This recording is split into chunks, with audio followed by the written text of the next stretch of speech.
오늘 갈라디아서 5장에서는 바울이 먼저 성도들의 자유에 대한 말씀을 주십니다. 그리스도께서 우리를 자유롭게 하셨으니 다시는 종의 멍에를 매지 말고 성령 안에서 하나님이 주신 자유를 사용할 때 우리 가운데 성령의 열매가 맺힌다는 말씀입니다. 1절 그리스도께서 우리를 자유롭게 하려고 자유를 주셨으니 그러므로 굳건하게 서서 다시는 종의 멍에를 매지 말라. 예수님이 이 땅에 오시기 전에 이 땅의 모든 사람들은 종노릇하고 살고 있었습니다. 죄의 종노릇하고 사망의 종노릇하고 있었습니다. 그런데 예수님께서 이 땅에 오셔서 십자가를 지심으로 그 십자가의 구속의 은혜를 믿는 자는 모든 죄와 사망으로부터 자유함을 얻었습니다. 바울은 이 자유하는 복음의 말씀을 갈라디아 교회 성도들에게 마음껏 전했고 갈라디아 교회 성도들은 이 자유하는 복음을 받아서 그들은 자유인이 되었습니다. 그런데 유대에서부터 온 어떤 사람들의 게임에 넘어가서 다시 종의 멍에를 메고 말았습니다. 여기 1절에서 말하는 종의 멍에는 율법, 좀 더 구체적으로 말하면 할례를 말합니다. 3절 내가 할례를 받는 각 사람에게 다시 정언하노니 그는 율법 전체를 행할 의무를 가진 자라. 할례를 받고 안 받고 하는 것이 결코 중요한 문제는 아니지만 너희들이 구원을 받기 위한 조건으로 할례를 받았다면 이제 너희는 율법 전체를 행할 의무를 율법의 멍에를 매게 되었다. 이렇게 말씀합니다. 6절에서 바울은 이걸 좀 더 분명히 말씀합니다. 6절 그리스도 예수 안에서는 할례나 무할례나 효력이 없으되 사랑으로서 역사는 믿음뿐이니라. 구원을 받기 위해서 무엇만 필요합니까? 사랑으로서 역사는 믿음뿐이니라. 오직 믿음 한 가지만 있으면 됩니다. 하나님께서 나를 사랑하사 예수님을 보내주셨고 그 예수님께서 나를 위하여 십자가에 달려 돌아가시고 3일 만에 부활하셨다는 그 믿음, 내가 그 십자가 사랑을 믿음으로 아멘하고 받으면 됩니다. 그 외에 다른 어떤 것도 필요가 없습니다. 그런데 구원을 받기 위해서 할례를 받는 것이 문제입니다. 할례 자체가 문제가 아니라 구원을 받기 위해서 할례가 필요하다면 우리 주님의 십자가 은혜를 헛되게 만들고 복음의 능력을 무력화시키고 마는 것입니다. 그런데 유대에서 온 어떤 사람들이 그렇게 전했고 그 꿰매에 빠진 사람들이 있었다는 겁니다. 여러분, 우리가 구원받기 위한 모든 것은 십자가에서 우리 주님이 다 이루셨습니다. 그래서 우리가 구원받는 길은 오직 예수 그리스도의 십자가의 복음을 믿는 믿음밖에는 없습니다. 이것이 유일한 진리입니다. 이 복음은 그 자체가 진리이며 그 진리 안에 사는 우리에게는 진리를 알지니 진리가 너희를 자유케 하리라 자유함이 있는 겁니다. 물론 여기서 이 자유는 세상 사람들이 생각하는 그런 자유가 아닙니다. 보통 자유라고 하면 먹고 싶은 거 먹고 놀고 싶은 대로 놀고 하고 싶은 대로 하는 것이라 생각하기 쉽습니다. 자, 그런데 그게 자유입니까? 아닙니다. 그것은 육체의 종노릇하는 것입니다. 죄의 종노릇하는 것입니다.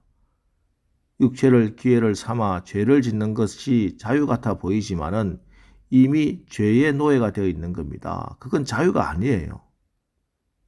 그래서 13절에 형제들아 너희가 자유를 위하여 부르심을 입었으나 그러나 그 자유로 육체의 기회를 삼지 말고 오직 사랑으로 서로 종노릇하라고 말씀하는 겁니다. 그 자유로 육체의 기회를 삼지 말고 오직 사랑으로 서로 종노릇하라.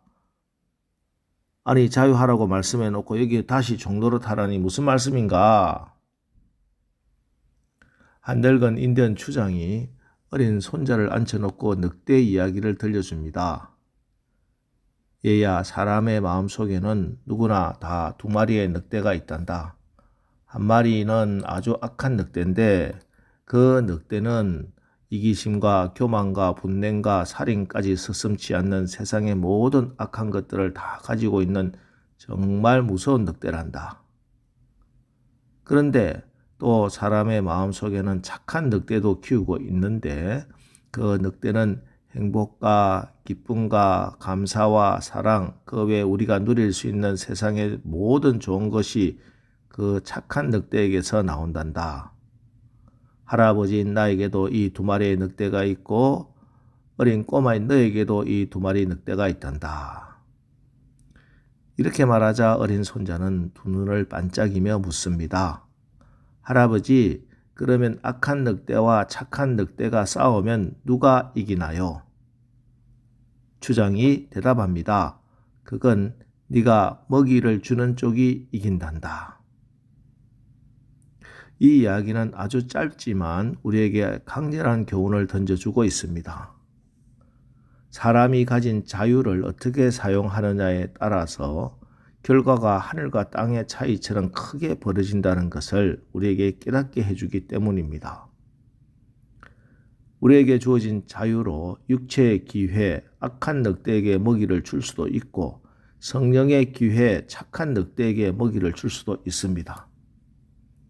그래서 16절, 17절 보십시오. 내가 이르노니 너희는 성령을 따라 행하라. 그리하면 육체의 욕심을 이루지 아니하리라. 육체의 소욕은 성령을 거스르고 성령은 육체를 거스르나니 이 둘이 서로 대적함으로 너희가 원하는 것을 하지 못하게 하려 함이니라. 우리 마음속에 악한 늑대와 착한 늑대가 있는 것처럼 우리 마음속에 육체의 소욕과 성령이 있습니다. 성령과 육체의 소욕, 그 가운데 성령을 쫓아 살면 육체의 소욕이 굶어 죽습니다. 그러나 육체의 소욕을 쫓아 계속 살면 성령이 근심하시고 결국은 성령이 소멸되고 말 것입니다. 그런데 그 결과는 엄청난 차이가 납니다. 육체를 따라 사는 사람의 열매는 19절에서 21절입니다.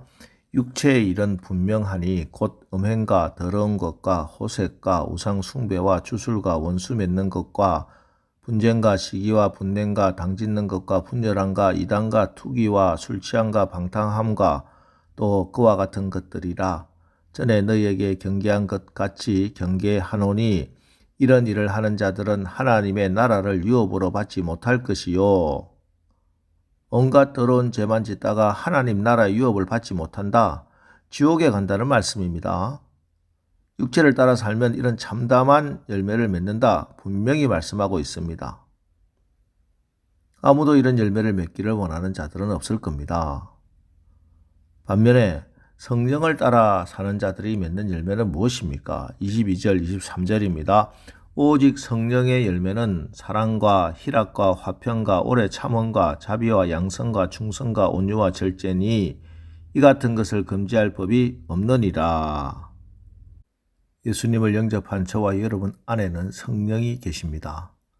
성령의 감동에, 성령의 음성에 순종하면 순종할수록 악한 늑대가 먹이를 먹지 못해 굶어 죽는 것처럼 우리의 육체의 소욕은 힘을 잃고 여러분의 인격과 삶의 현장에 여러분의 관계 가운데 성령의 열매가 맺혀지는 것입니다. 오늘 하루도 성령으로 충만하시기 바랍니다. 그리스도께서 여러분에게 주신 그 자유함으로 육체의 소욕을 따르지 마시고 여러분의 마음에 또 삶의 환경에 말씀과 기도와 찬양으로 채우십시오. 그래서 그리스도 안에서 자유하며 서로 사랑으로 종노릇하며 예수 열매, 성령의 열매를 풍성히 맺는 오늘 하루 사시기를 주님의 이름으로 축원합니다. 기도하겠습니다. 하나님, 죄로 인해 하나님과 원수되었던 우리가 우리 주 예수 그리스도로 말미암아 하나님과 화평을 누리고 죄의 종노릇 하지 않을 수 있는 자유를 주셨습니다. 이제 우리의 몸이 그 자유로 육체의 소욕을 기회를 삼지 말고 오직 사랑으로 서로 종노릇하여 우리 안에 육체의 소욕은 힘을 잃고 우리의 인격과 삶의 현장의 관계들에 예수의 열매, 성령의 열매를 풍성히 맺게 하옵소서. 예수님의 이름으로 기도합니다. 아멘. 자, 이제 오늘 말씀을 붙들고 주여 오늘 하루도 우리에게 주신 자유함으로 성령으로 살고 성령으로 행하여 풍성한 성령의 열매를 맺는 삶을 살게 하옵소서. 우리 합심해서 기도하고 나가겠습니다. 우리 기도하겠습니다.